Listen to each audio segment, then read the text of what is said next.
घर बार परिवार बीवी बहू बच्चे सब छोड़ के अपना ध्यान अब यहाँ केंद्रित करें। इसलिए आंखों पे गरम लगवा दिए हैं। मैंने पहले सलाखें लगवा देते थे ना, राजा महाराजा जो दुष्ट प्रवृत्ति के होते थे वो आंखों से आंखें निकाल देते थे अगर उन्हें देखना पसंद नहीं होता था। तो हम वो तो नहीं निकाल रहे हैं, केवल हाथ गर्म कर रहे हैं, ऐसे समझिए। लेकिन इसका एक मूल सैद्धांतिक कारण भी है। वो कारण ये है, जब सुबह हम उठते हैं चारपाई से तो बहुत सारे लोगों आप देखते होंगे सुबह नहाते समय बहुत सारे लोगों को हार्ट अटैक पड़ जाता है। अधिकतम लोग हार्ट अटैक से मरते हैं बाथरूम में। तो ये क्यों होता है आपको पता है? सुबह जब उठिए, एक तो बिहार का खाना कल्चर बहुत शानदार है, तो वो भी एक कारण बहुत होता होगा। बिहार दर कितनी है वो मुझे दर तो नहीं पता, कितने प्रतिशत लोग हार्ट अटैक से ऊपर जाते हैं, लेकिन अमूमन आने वाली अनहोनी को कोई नहीं रोक सकता। लेकिन बचाव के कारण ये होते हैं कि जब सुबह उठें तो अचानक एकदम नहीं उठना चाहिए, धीमे धीमे उठना चाहिए। प्रोसेस में उठने के बाद पहले हम पंच कन्याओं का स्मरण करते हैं दिन की शुरुआत में। आप लोग बोलते होंगे अहिल्या द्रौपदी तारा कुंती मंदोदरी तथा पंच कन्याएं समर्थ्य महापाप तक नाशनम। पंच कन्याएं का स्मरण करने मात्र से दिन की शुरुआत होती है और तब हथेली रगनी जाती है और अपने आंखों से लगाई जाती है। तो माने प्रभु का स्मरण। फिर हम क्या करते हैं, अपना एक पैर पहले नीचे जमीन पर रखना चाहिए, उसके बाद पानी पी के तब स्नान करना चाहिए। और स्नान हम लोग कैसे करते हैं? अब सबके घरों में लगे हैं वो झरने वाले फुव्वारे, तो गए सीधे साहब खड़े हो गए, तो बॉडी का टेम्परेचर जो होता है वो ऊपर से ठंडा पड़ता है। और जब हार्ट अटैक पड़ता है, पैरालाइज पड़ता है, तो इसी कारण पड़ता है। तो कहाँ से नहाने की शुरुआत करनी चाहिए? पैर से। पहले देखा है ना गांव में, मैंने तो अपनी दादी बाबा को देखा है, वो पहले नहाते थे तो घुट्टे से अपने पैर रगड़ते थे, तो नीचे से प्रोसेस ऊपर की तरफ आती थी। तो ये सारा कारण होता है। अब इसको सैद्धांतिक में ढूंढिए, योग में ढूंढिए, या प्रैक्टिकली साइंटिफिक ढूंढिए। तो इसलिए अब आप सब लोग भारतीय जनता पार्टी की बैठक में सब लोग बैठ चुके हैं, तो अब सारा ध्यान केंद्रित पार्टी के विचार को सुनने के लिए हम नीचे, जैसे अध्यक्ष जी ने बताया, नितेश जी ने, ये कार्यशाला है, तो कार्यशाला में क्या हम सीखें और नीचे उतारें जाके। तो ये अभ्यासशाला भी है। युद्ध होने से पहले सेना का युद्ध अभ्यास होता है, इसी प्रकार से हम सब बूथ के ही तो सैनिक ना। तो बूथ पर किस प्रकार से काम करेंगे, आगे पार्टी की क्या योजना रचना, किस प्रकार से नीचे उतारना है, इसलिए ये आज की बैठक आयोजित हुई है। बूथ के मंत्री, पन्ना प्रमुख, सक्रिय कार्यकर्ता और जिन्होंने 30 सालों से 15 सालों से पार्टी की सेवा करने का व्रत संकल्प पूरा किया, ऐसे सभी महापुरुष मातृशक्ति को भारतीय जनता पार्टी और भगवान प्रभु श्री राम लला की उत्तर प्रदेश से आपको प्रणाम करता हूँ। हम तो वैसे भी ससुराल पक्ष के लोग हैं कि नहीं है? हम आपकी सीता मैया के यहाँ मिथिलांचल में रामलला की भूमि से आए हैं। रामलला का भव्य और दिव्य मंदिर बन गया। अभी मैं कल बोल रहा था अर्जुन जी को मैं कल बोल रहा था कि पहले बुला लिए होते तो जल्दी मंदिर बन जाता सीता मैया का। अब ससुराल वाले जब सब यूपी से इधर आए हैं तो सबने आकर के एकदम अमित शाह जी को आग्रह किया, तो 8 तारीख को नींव पड़ गई। आप अयोध्या वाले थोड़ा मेहरबानी कर दीजिए, पहले सीता तब राम, पहले गौरी तब शंकर। हाँ, इसको लेकर तो गाली सुनते हैं। चलिए, आज की इस बैठक में आप सभी का स्वागत है।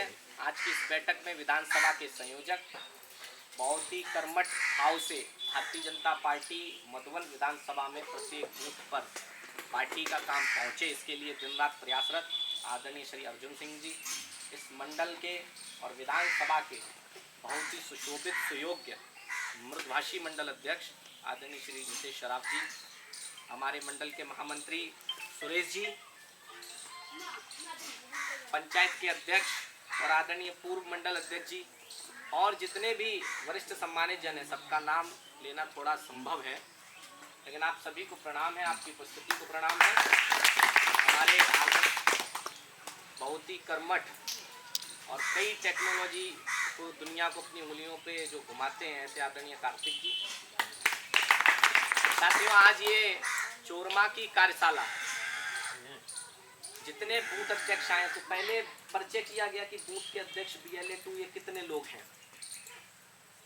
तो पार्टी भारतीय जनता पार्टी क्योंकि विश्व की सबसे बड़ी पार्टी है, तो हम चाहते तो 100-200 लोगों की भी नीतीश जी को बोल करके बैठक बुलाते और उसमें सारे लोग आते, हम भी आते, उसमें अपना गला साफ करते, माला वाला डलवाते, मंच माला माइक लगाते और अपनी खाना पूर्ति करके चले जाते, जैसे अमूमन सारी राजनीतिक दल करते हैं। क्यों खान साहब? तो भारतीय जनता पार्टी का ऐसा आग्रह हुआ हमारे प्रदेश नेतृत्व का, हमारे जिला नेतृत्व का, कि बूथ की कार्यकारिणी से मिलना है, मतलब बूथ कमेटी के लोगों से मिलना है, पंचायत अध्यक्ष से। हमारे युवा मोर्चा के अध्यक्ष भी बैठे हैं, ये पहली बैठक है जहाँ युवा मोर्चा के अध्यक्ष की उपस्थिति मिली है, इसके लिए भी नीतीश जी को बहुत बहुत बधाई है। और ये पहली बैठक है जहाँ पर महिला मोर्चा की भी अध्यक्ष मिली है, उसके लिए मातृशक्ति को बधाई है। तो माँ बहुत बढ़िया, हिम्मत नहीं है कोई झूठ बोले, और यहाँ से अगर कोई झूठ मूठ से संकल्प लेके गया, माने हमने यहाँ से जो बताया और वो नीचे नहीं किया, तो ध्यान रखना हनुमान जी के सामने काम कर रहे हो, का ये दिन गुस्सा आ गई और एक आधी गदा वदा पड़ गई तो हमसे मत बाद में कहना। तो स्थान ऐसा चयनित करवा लेते हैं अर्जुन जी कि संकल्प लो तो हनुमान जी के सामने लो, संकल्प लो भोले बाबा के सामने लो। हमने कहा ये दिन गंगा मैया की कसम खा ली और नहाने धोने चले गए और बह गए, पता भी नहीं चलेगा कौन से पाप में गए। लेकिन चलिए, कुछ एक काम है जिसके लिए पार्टी ने आग्रह किया कि हम आप सबके बीच में आए। तो सबसे पहला काम, महामंत्री जी बैठे हैं, मतदाता पुनरीक्षण का काम। ये मतदाता पुनरीक्षण क्या है? तो आप सब लोग 30, 35, 40 साल से पार्टियों को, व्यक्तियों को चुनाव लड़ा रहे हैं। मतदाता पुनरीक्षण में जितने मतदाता बंधु हमारे गली मोहल्ले बूथ पर निवास कर रहे हैं, जैसा नीतीश जी ने बताया कि 1200 वाला बूथ अब 700-800 पे हो गया, तो 700-800 लोग, जितने लोग यहाँ पर निवास कर रहे हैं, वो सब मतदाता सूची से किस प्रकार से जुड़े, और मतदाता सूची से जुड़ने के बाद हमारे कार्यकर्ताओं का संपर्क संबंध उनसे इस प्रकार का हो कि जब पोलिंग स्टेशन वाले दिन चुनाव और मतदान करने का दिन आए तो वो सभी मतदाता हमारे पारिवारिक सदस्यों के रूप में भारतीय जनता पार्टी को वोट करें। इसके लिए ये कार्यशाला आयोजित हुई है। तो अब इसके लिए क्या करना पड़ेगा? हमें सबसे पहले अपने बूथ की वोटर लिस्ट, मतदाता सूची लेकर के पंचायत अध्यक्ष जी जैसे लोग, सुरेश जी जैसे लोग, खान साहब जैसे लोग जो वहां पर वार्ड का प्रतिनिधि कर रहे हैं, उस प्रतिनिधित्व का लाभ लेना है और उस मतदाता सूची पर अध्ययन करते हुए कि नीतीश जी का कहीं डुप्लीकेट वोट तो नहीं है, माने हमारे बूथ पे भी वोट है और बूथ क्रमांक 73 पे भी वोट है। तो ऐसे पहले मतदाताओं को छांटना कि जो डुप्लीकेट वोटिंग करते हैं, बोगस वोटिंग करते हैं, और उनको छांट करके उनके वोट कटवाने का काम करना है। अब डबल वोटिंग करने का अधिकार तो किसी को नहीं होना चाहिए, तो उसके लिए हमको क्या करना पड़ेगा? वोट कैसे कटवाएंगे? अब ऐसा तो करिएगा नहीं कि घर से चाकू कुल्हाड़ी उठाई बोले आज जो है नीतीश जी को ही समाप्त कर दो, तो ऐसे तो नहीं काटना वोट को। उसके लिए चुनाव आयोग ने एक व्यवस्था करी है। वो व्यवस्था क्या है? फॉर्म 7 अर्जुन जी से, नीतीश जी से लेके हाँ पंचायत अध्यक्ष जी के पास आया है। उस फॉर्म 7 में उनकी सारी डिटेल भर के हमको पंचायत अध्यक्ष जी को ही जमा करना है। और ये काम कौन करेंगे? अब ये काम लोग कहेंगे ये तो BLA 2 का काम है, उसे करना चाहिए, पार्टी ने अधिकार दिया है। ये काम हम सबको मिलकर करना है, चाहे वो BLA 2 हो, बूथ के अध्यक्ष हो, बूथ के मंत्री हो।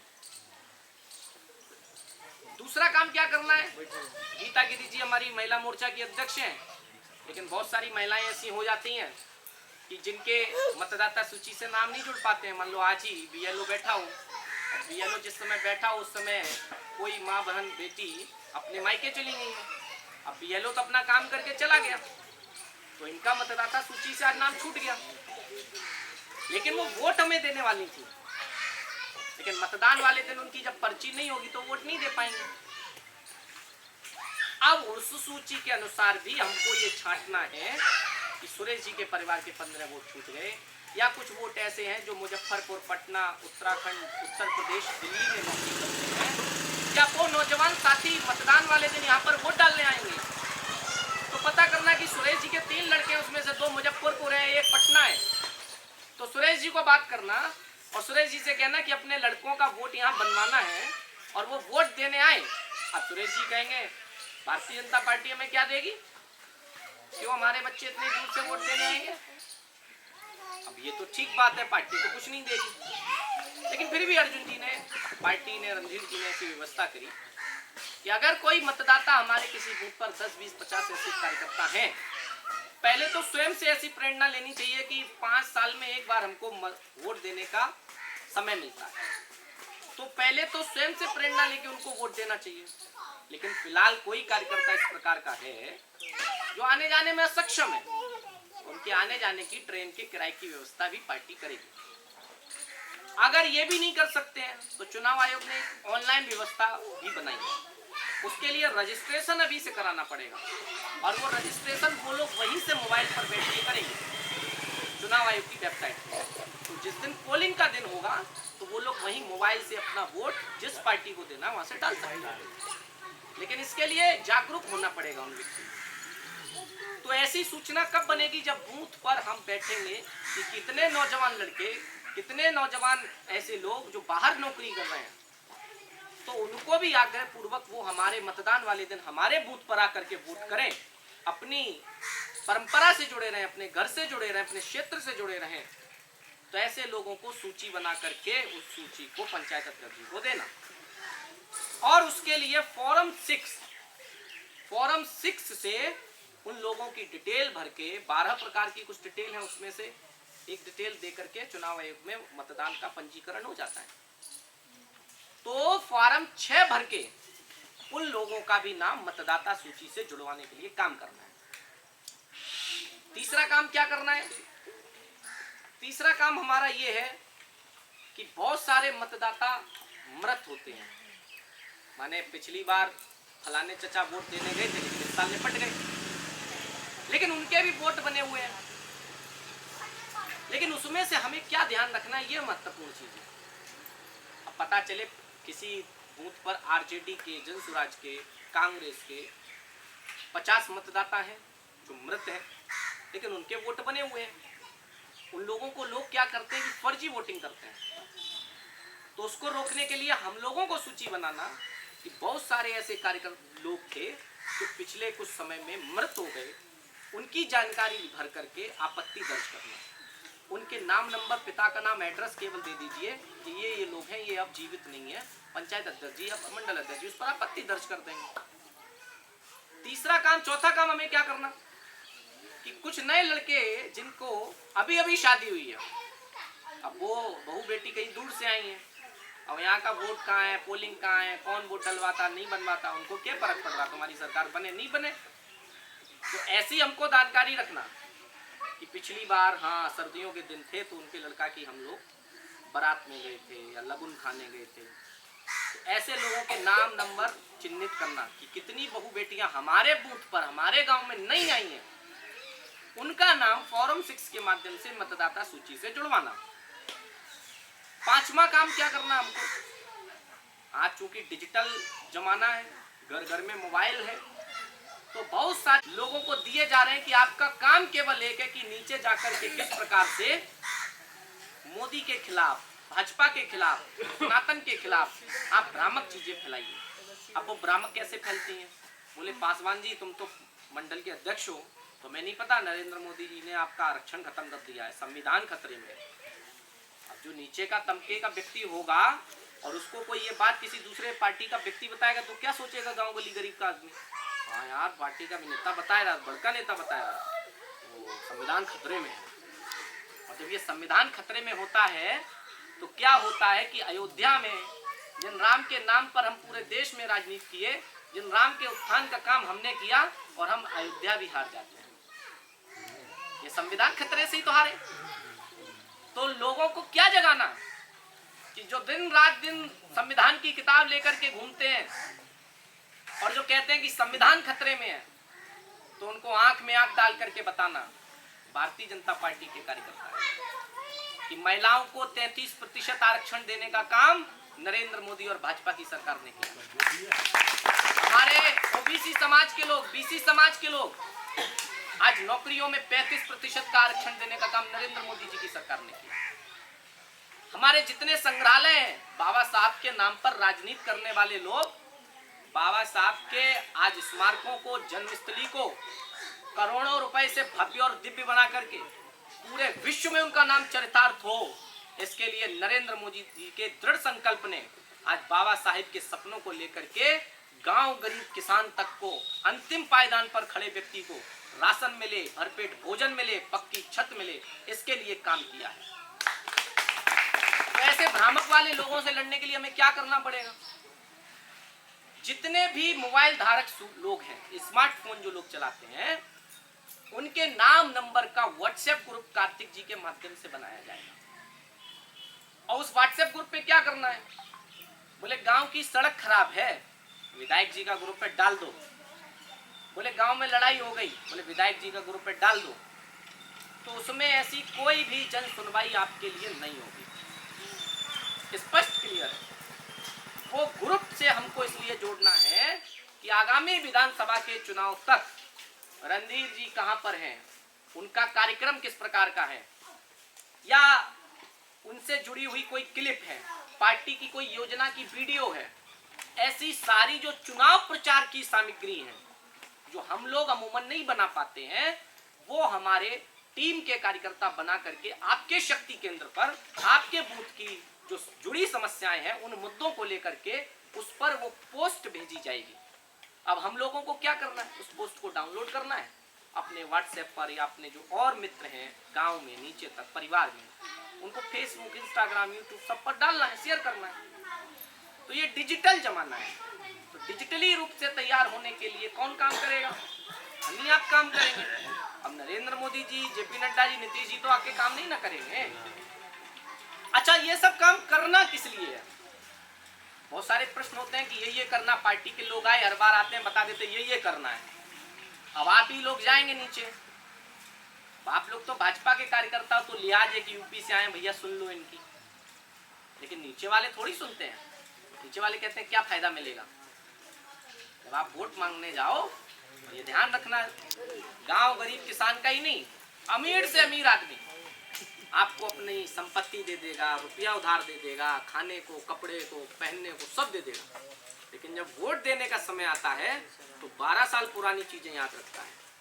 और वो 12 साल पुरानी चीजों का हिसाब किताब वो पोलिंग के दिन करता है। तो इसीलिए कहा गया जनता मालिक। तो हम लोगों को क्या करना, जब नीचे लोग प्रश्न करें तो उसके लिए अभी से स्मरण शक्ति को इस प्रकार से लेकर के जाना कि उनको जुड़ाना कि आपको ये सब क्यों करना है, क्यों कमल के फूल पर वोट देना है। तो सबसे पहला काम 2014 में भारतीय जनता पार्टी नरेंद्र मोदी जी को देश की जनता ने आशीर्वाद दिया। तब देश की हालत क्या थी? उससे पहले भी लोग गेहूं करते थे, चावल करते थे, तेल करते थे, सब लोग सरकार को बेचते थे। लेकिन ये चारा घोटाले करने वाले लोग, लालटेन छाप वाले लोग हमारा राशन खा करके, हमारा राशन से बेच करके अपनी सुख सुविधाओं को पूरा करते थे।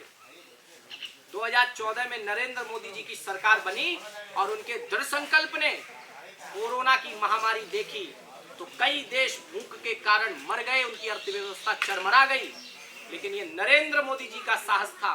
उन्होंने कहा कि प्रधानमंत्री गरीब अन्न योजना के माध्यम से 81 करोड़ लोगों को फ्री में राशन देने की व्यवस्था सुनिश्चित की और आज 81 करोड़ लोगों को फ्री में राशन देने की व्यवस्था हम लोग पूरा कर रहे हैं। 2014 में देश के अंदर डिजिटल क्रांति नहीं थी। हम लोग पैसा लेके जाते थे, नीतीश जी तो बड़े ज्वेलर्स हैं, सर्राफ हैं, तो पैसों का बैग लेके जाते थे। लालटेन वाले लोगों की जब सरकार होती थी तो बताओ, लाख तो बड़ी बात है, 10-5 हजार रुपए भी है तो लूट लिए जाते थे कि नहीं लूट लिए जाते थे?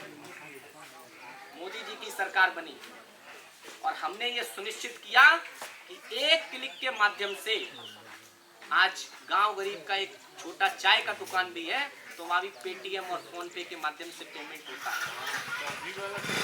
सब्जी वाला से लेकर के चूड़ी वाला तक सब लोगों में पेमेंट की माध्यम की व्यवस्था हमने कराई। आप लोग नौजवान लोग हैं, युवा मोर्चा अध्यक्ष जी बैठे हैं, नितेश जी बैठे हैं। बताओ पहले जो ऑनलाइन डाटा होता था वो 200 रुपए में 1 GB मिलता था और हम लोग कूपन रखते थे गांव में, ध्यान है, कूपन खुरच के 10 रुपए का डालते थे जिसमें 7 रुपए 6 रुपए मिलते थे और फोन पे हेलो करते थे तो कहते थे अरे जल्दी काटो नहीं तो पैसे कट जाइएगा। वोडाफोन हज ये सिमें चलती थी तब, बताइए करते थे कि नहीं करते थे। आज चाहे व्यक्ति दुबई में नौकरी कर रहा है, दिल्ली में नौकरी कर रहा है, तो घर का छोटा बच्चा भी बड़ा एंड्रॉइड फोन खोलता है और पापा को वीडियो कॉल पे नमस्ते कर देता है।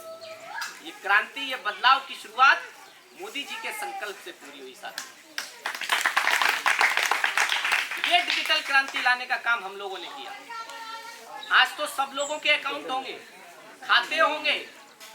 एक समय था जब हमारे लोग बैंक में जाते थे, बैंक में जाने पर बैंक मैनेजर, बैंक के लोग अंदर नहीं घुसने देते थे गरीब व्यक्ति को। कहते थे इनका खाता कैसे खुलेगा। नितेश जी जैसे बड़े लोग होते तो उन्हीं के खाते और बैंक की चेक बुकें होती थी।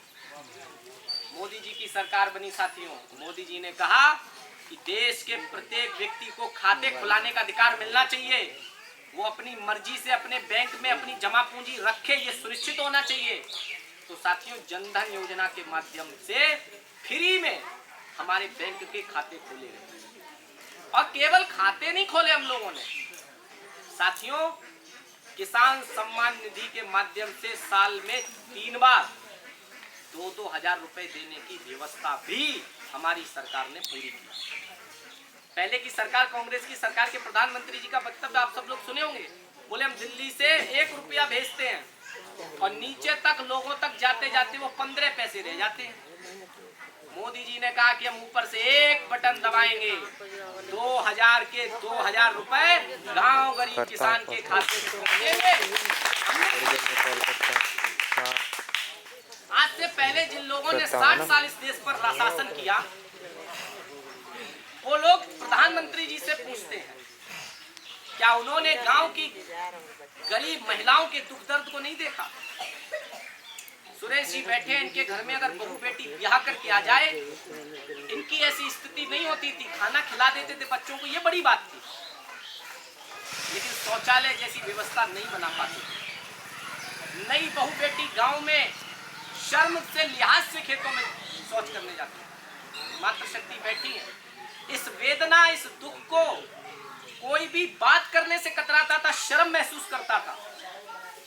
लेकिन माताओं बहनों ने मोदी जी को सशक्त किया तो मोदी जी ने लाल किले से ऐलान किया कि देश में शौचालय योजना के माध्यम से हर माँ बहन बेटी के खाते में 12-12 हजार रुपए भेज करके शौचालय का निर्माण किया और आधुनिक भारत से जोड़ने का प्रयास किया। और आज बताइए कि 90% लोगों के, केवल बिहार के अंदर नहीं, 90% भारत के अंदर, पूरे देश के अंदर हम लोगों ने शौचालय निर्माण की प्रक्रिया को पूरा किया है। हम जब माताओं बहनों को गांव में देखते थे, जब कैंपेनिंग में जाते थे, तो अधिकतम लोग चूल्हे पर रोटी बनाते मिलते थे। लकड़ी का इंतजाम दिन भर करते थे कि शाम को रोटी बन जाए, और कहीं बारिश हो गई, लकड़ी भीग गई तो रोटी बनाने के साधन भी, कंडे भी गीले हो जाते थे। और एक सिलेंडर का कनेक्शन लेने के लिए बताओ कितने विधायक मंत्रियों के चक्कर लगाने पड़ते थे। और जो उस समय गैस सिलेंडर का कनेक्शन सुरेश जी करा लेता था, उसको गांव में बड़ा आदमी माना जाता था। लेकिन प्रधानमंत्री मोदी जी की बड़ी सोच ने ये करके दिखाया कि उज्ज्वला योजना के माध्यम से आज गांव-गांव माताओं बहनों को सिलेंडर के साथ गैस भी देने का काम हम लोगों की सरकार ने पूरा किया। कोरोना का कालखंड आया, अब आप लोगों के पास जाएंगे तो लोग कहेंगे अरे नहीं, हमें तो कोई योजना का लाभ नहीं मिला, हमें नहीं मिला आवास, हमें नहीं मिला शौचालय। तो साथियों, आंख में आंख डाल के कहिएगा कि कोविड की वैक्सीन जो 5,000-7,000 रुपए की देशों में लगी, वो मेरे प्रधानमंत्री, आपके लाडले प्रधानमंत्री ने फ्री में 3-3 डोज उसको लगाने का काम किया। और जो लोग ये कहते हैं कि वैक्सीन के ये नुकसान है, वैक्सीन का ये है, इन सब लोगों ने भी अपने घरों में डॉक्टर बुला करके चुपचाप लगवाए, और नहीं लगवाए होते उसके प्रमाण ऐसे ही नहीं सरकारी दस्तावेजों में आ जाते। लेकिन ये लोग हंगामा मचाते हैं, मोदी विरोध करते करते भारत का विरोध करने लगते हैं। अभी जब डोनाल्ड ट्रंप भारत के पक्ष में था तो पूरा विपक्ष राहुल गांधी के साथ डोनाल्ड ट्रंप जी का विरोध करता था। आज डोनाल्ड ट्रंप जी मोदी जी के विरोध में भारत के ऊपर टैरिफ लगा रहे हैं तो पूरा पक्ष, जो विपक्ष है हमारा, राहुल गांधी एंड कंपनी, वो पूरा डोनाल्ड ट्रंप के समर्थन में जा पहुंचे। तो यहाँ से आंकड़ा लगाइए, जो भारत का विरोधी होता है तो भारत का विपक्ष जो है राहुल गांधी एंड कंपनी, वो सारा विपक्ष दूसरे देशों की भाषा बोलता है। लेकिन ये गांव गरीब देश की जनता ने तय कर दिया है कि आने वाले 10-20 साल और राहुल गांधी एंड कंपनी विपक्ष में ही बैठने का काम करेंगे। तो इन सब चीजें के लिए हमको जागरूक होना है। प्रधानमंत्री आवास योजना के माध्यम से 1,40,000 रुपए आपके खातों में देने का काम किया हमने, और पक्की छत आपकी बने, उसका निर्माण हो, ये व्यवस्था भी हमारी पार्टी की सरकार ने सुनिश्चित करी। पहले कोई बीमार हो जाता था तो माताओं बहनों के जो गहने होते थे वो गिरवी रख जाते थे। नितेश जी जैसे लोगों से सुरेश जी अगर पैसा ले आए 50 हजार तो उसका ब्याज भरते भरते पूरी जीवन की कमाई बीत जाती थी, और हम अपने लोगों को इलाज नहीं करा पाते थे, और वो इलाज के अभाव में लोग मर जाते थे। नरेंद्र मोदी जी के दृढ़ संकल्प ने कहा कि मेरे देश का गांव गरीब किसान का एक एक व्यक्ति का इलाज बड़े हॉस्पिटल में होना चाहिए। तो उसके लिए हमने क्या किया, प्रधानमंत्री आयुष्मान भारत योजना के माध्यम से गांव गरीब किसान को 5 लाख रुपए तक का मुफ्त इलाज भारत के किसी भी अस्पताल में कराने का दृढ़ संकल्प भी हमारी सरकार ने। विपक्ष आरोप लगाते थे, लालटेन वाले लोग आरोप लगाते थे कि भाजपा वाले तो आएंगे बोलेंगे राम मंदिर बनाएंगे लेकिन तारीख नहीं बताएंगे। आज साथियों रामलला का भव्य और दिव्य मंदिर भी हमारी सरकार के माध्यम से पूरा हुआ, और केवल रामलला का मंदिर नहीं बना, मां जानकी का भी मंदिर बने, उसके लिए भी 845 करोड़ आवंटन करने का काम अमित शाह जी ने 8 तारीख को करने का ऐलान किया है, और उसका शिलान्यास भी कर दिया है। ये लोग नारा लगाते थे कि जम्मू कश्मीर के लाल चौक पर कोई तिरंगा नहीं फहरा पाएगा, और जो आएगा उसको गोलियों से आतंकवादी भून देंगे। नरेंद्र मोदी जी जब प्रधानमंत्री नहीं भी थे तो लाल चौक पर तिरंगा यात्रा लेकर के गए, और तिरंगा यात्रा पर जब आतंकवादियों ने उनको धमकी दी कि भारत में कौन माई का लाल है जो लाल चौक पर आकर के तिरंगा फहराएगा उसको गोलियों से भून दिया जाएगा। तो नरेंद्र मोदी जी जब प्रधानमंत्री नहीं थे उन्होंने दृढ़ संकल्प लिया कि भारत माता की जय करते हुए भी लाल चौक तक तिरंगा यात्रा लेकर के जाएंगे, और उस दिन तय हो जाएगा कि किसने अपनी मां का दूध पिया है। तो नरेंद्र मोदी जी ने लाल चौक पर तिरंगा फहरा करके दिखाया, और किसी की हिम्मत नहीं हुई आतंकवादी की कि नरेंद्र मोदी जी की तरफ आंख उठा करके देख सके। ये लोग नारा लगाते थे विपक्ष के लोग, जम्मू कश्मीर जो भारत का भिन्न हिस्सा है उसको भी पाकिस्तान की झोली में दे दिया जाए। लेकिन नरेंद्र मोदी जी की सरकार बनी, अमित शाह जी जैसे चाणक्य गृह मंत्री बने, और उनकी दूरदृष्टिता ने, उनकी कर्तव्यनिष्ठता ने साथियों आप लोगों ने आशीर्वाद दिया, तो भारत माता का मस्तक शौर्य से खड़ा रहे, जम्मू कश्मीर में तिरंगा लहराता रहे, और धारा 370 के टुकड़े टुकड़े करके उसको समाप्त हमारी सरकार ने। लोग कहते थे ये मातृशक्ति क्या है, महिलाओं तो केवल चूल्हे में रोटी बनाने के लिए है। ऐसी मानसिकता वाली भी सरकार होती थी साथियों। नरेंद्र मोदी जी की सरकार बनी और उन्होंने महिलाओं को 33% आरक्षण दिया कि महिलाएं भी विधायक बने, महिलाएं भी सांसद बने, महिलाएं भी पंचायत की अध्यक्ष बने, महिलाएं भी मुखिया बने, महिलाएं भी सरपंच बने, महिलाएं भी प्रमुख बने, उप प्रमुख बने। लेकिन इसकी व्यवस्था अगर किसी ने की तो इन माताओं बहनों के लाडले प्रधानमंत्री नरेंद्र मोदी जी ने करी, और 33% आरक्षण देने का काम किया। हमारी पार्टी का लक्ष्य सबका साथ सबका विकास है। हमारी पार्टी की व्यवस्था ये सारी व्यवस्था बनी रहे, और बूढ़ा बूढ़ी जो पेंशन आती थी ना पहले 400, तो नरेंद्र मोदी जी और नीतीश जी की अगर सरकार गठबंधन की नहीं होती, लालटेन वालों की सरकार होती, तो चारा आपकी जेब का पैसा भी निकाल के खा जाते। लेकिन नीतीश जी और नरेंद्र मोदी जी के दृढ़ संकल्प की ताकत थी कि 400 रुपए को 1100 रुपए में तब्दील किया और आज आपके खातों में बूढ़ा बूढ़ी पेंशन 1100 रुपए के माध्यम से पहुंच रही है। ये माताएं बहनें बैठी हैं, लखपति दीदी बनाने की योजना समूह के माध्यम से हर एक महिला सशक्त हो, हर एक महिला लखपति हो, वो मिशन भी हमारी सरकार ने सेल्फ हेल्प ग्रुप स्वयं सहायता समूह के माध्यम से महिलाओं को लोन पे पैसा देने की व्यवस्था अगर किसी ने की तो हमारी सरकार ने की। आज सड़कों का जाल हो, देश के किसी भी कोने में आप जाइए, national highway authority of India, जब लोग कहते थे कि हम NHAI से जा रहे हैं तो लोग कहते थे अरे बहुत गड्ढे होंगे कैसे जाएंगे। लेकिन जब से नरेंद्र मोदी जी की सरकार बनी, नितिन गडकरी जी परिवहन मंत्री बने, सड़क परिवहन राज्य मंत्री, तो नितिन गडकरी जी के नेतृत्व में भारत की एक एक सड़क को चौड़ा करके उनको पक्का करने का काम किया गया और आज NHAI भी एक्सप्रेस वे से कम नहीं है साथियों। ये सारी व्यवस्था किसने करी? तो हमारी जब सरकार थी तो की ना। और एक बड़ा ऐलान और किया है, इस 1 अगस्त 2025 से बिहार के किसी भी व्यक्ति को, किसी भी माता बहन को 125 यूनिट तक कोई भी बिजली का बिल नहीं देना पड़ेगा। आपकी बिजली भी फ्री करने का काम मोदी जी की, नीतीश जी की सरकार ने किया। तो साथियों, जब ऐसे सारे काम हो रहे हो और हमारे लोगों को चीजें मिल रही हो तो आप लोग तय करिए ये सारी योजनाएं चलती रहे तो इसके लिए लोगों को जगाना पड़ेगा, उनको पोलिंग तक ले जाना पड़ेगा। तो साथियों, 3 मंत्र आज की बैठक से लेके जाइए। क्या मंत्र लेके जाइए? पहला मंत्र, इस बैठक से उठने के बाद ये चुनाव 3 चीजों से जीता जाता है। आज तो भारतीय जनता पार्टी चुनाव लड़ रही, भविष्य में कभी आपको वार्ड सदस्य का, वार्ड अध्यक्ष का चुनाव लड़ने का अवसर मिले तो अपने चुनाव में भी ये मंत्र अप्लाई करिएगा। पहला चीज है चर्चा। राजनीति में चर्चा होना बहुत जरूरी है। तो हम नाई की दुकान पे जाएं, हलवाई की दुकान पे जाएं, कपड़े की दुकान पे जाएं, रिश्तेदारियों में जाएं, गांव के मोहल्लों में बैठें तो वहां चर्चा का वातावरण करें कि मोदी जी की, नीतीश जी की सरकार ने 125 यूनिट बिजली खरीदी, हमारी सरकार ने ये मुहैया कराया। ऐसा वातावरण बनाने का काम हम सब लोगों का है।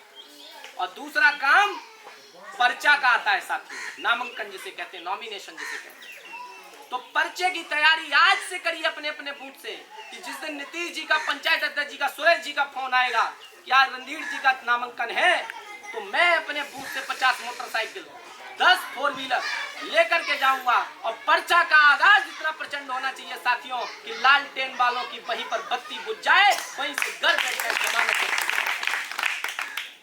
और तीसरी चीज खर्चे की आती है। तो साथियों, विश्व के सबसे बड़े राजनीतिक दल, विश्व में भाजपा से बड़ी पार्टी कोई नहीं है।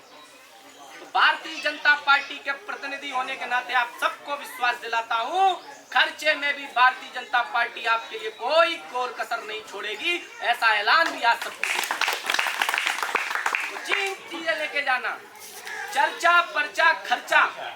और साथियों याद रखिए, वोटर कम हो और मैनेजमेंट अच्छा हो तो दुनिया का कोई भी चुनाव आप जीत जाओ। और मैनेजमेंट खराब हो, वोटर ज्यादा हो तो कोई भी चुनाव जीतते जीतते हार जाओ। तो ये सब बातें मैं आप सबके बीच में रख के आज आया। और साथियों, उसूलों पे यदि आंच आए तो टकराना जरूरी है। उसूलों पे यदि आंच आए तो टकराना जरूरी है। जो जिंदा हो तो जिंदा नजर आना जरूरी है। ऐसी सब बातों को लेकर के पार्टी के प्रतिनिधि के रूप में आप सबके बीच में आने का आज अवसर मिला। आज हनुमान जी के मंदिर से आप लोग संकल्प लेके जाइए, अपनी दोनों मुट्ठी को भूंचिए, अपनी दोनों मुट्ठी को मेरे साथ भींचिए और प्रचंड आवाज में बोलिए, भारत माता की जय, भारत माता की जय, सीतापति रामचंद्र की जय, सीतापति रामचंद्र की जय, बजरंगबली की जय, शंकर भगवान की जय, अपने अपने माता पिता की जय, जय सिया राम। इन्हीं शब्दों के साथ मैं देता हूं अपनी वाणी को विराम। आप सबको जय जय सिया राम।